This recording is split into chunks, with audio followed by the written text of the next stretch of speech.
Rules بنانے کے بعد پائلٹ پروجیکٹ شروع کیے جائیں. ٹھیک ہے. ان پائلٹس پروجیکٹ کے اندر لائرز کو, کلائنٹس کو انسینٹیو دیا جائے کہ اگر آپ اس پلیٹ فارم کے ذریعے, جیسا تقریباً جس کیس میں بھی آپ نے کوئی ریکوری مانگنی ہوتی ہے یا اپنے رائٹس کو امپلیمنٹ کروانا ہوتا ہے تو آپ کو کورٹ فیس لگانی پڑتی ہے. تو وہ 15,000 روپیہ کورٹ فیس لگاتے ہیں آپ.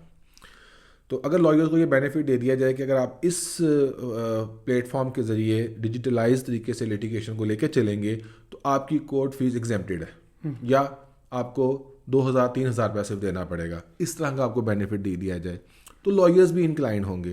نمبر 3, لائرز کی ورک شاپس کی جائیں, ان کو ایجوکیٹ کیا جائے, انکریج کیا جائے, اور ان سافٹ ویئرز کی پراپر امپلیمنٹیشن کی ڈیمونسٹریشن کی جائے, تو پھر آف کورس یہ چیزیں معاشرے کے اندر پینیٹریٹ کرتی ہی چلی جائیں گی.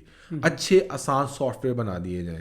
دیکھیے شروع میں لائرز کی ایک پریکٹس ہوا کرتی تھی, میں ہائی کورٹ کی مثال دے رہا ہوں کہ ہائی کورٹ کے اندر نیکسٹ فل ویک کی جو ہائی کورٹ کی لسٹ ہوتی تھی نا, وہ ہائی کورٹ کا کوئی امپلائی نکلتا تھا اور وہ پرنٹڈ فارم میں, یہ 15-10-12 سال پہلے میں نے خود دیکھا ہے, وہ پرنٹڈ فارم میں ہر وکیل کے جو سراؤنڈنگ میں ہوتا تھا اس کے دفتر میں جا کے وہ پھینکتا تھا کہ اس ویک میں آپ کے یہ 2 کیس, 1 کیس, 5 کیس, 10 کیس لگے ہوئے ہیں. اور اگر جو ہے وکیل صاحب چھٹی پہ تھے یا لسٹ گم گئی تو وکیل صاحب کو پتہ ہی نہیں چلا کہ میرا کیس لگا ہوا ہے.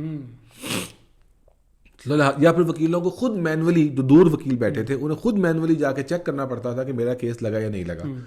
آج آپ نے کیس فائل کیا, شام کو 6 بجے ہائی کورٹ کے نوٹس بورڈ پہ لسٹ لگے گی کہ آپ کے کیسز فلاں فلاں فلاں فلاں جج کے پاس گئے ہیں, اور آپ نے کسی کو بھیجنا ہے کہ جا کے چیک کرو میں نے یہ کام کیا ہے. اچھا, اب کیا ہے, رات کو 7 بجے SMS آ جاتا ہے. Great. It's a point of digitalization کہ آپ کو SMS آ گیا اور آپ کو پتہ چل گیا کہ میرا کیس صبح لگا کس کے پاس. نیکسٹ ویک میں آپ کے کون کون سے کیسز ہیں آپ کو فرائیڈے کو یا سیٹرڈے کو SMS آ جاتے ہیں. اوکے, اور آپ کو کیا چاہیے.